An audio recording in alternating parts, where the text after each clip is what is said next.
để không phân được đâu.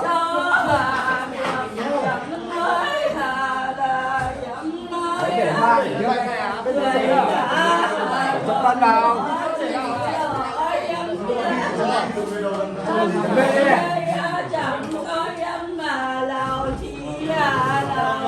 Ủa bên dài à?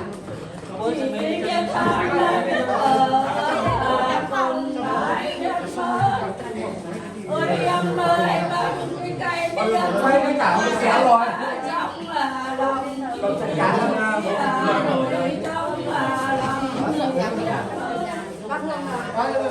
mà chỉ chẳng biết than biết thở cùng ai cho được làm mai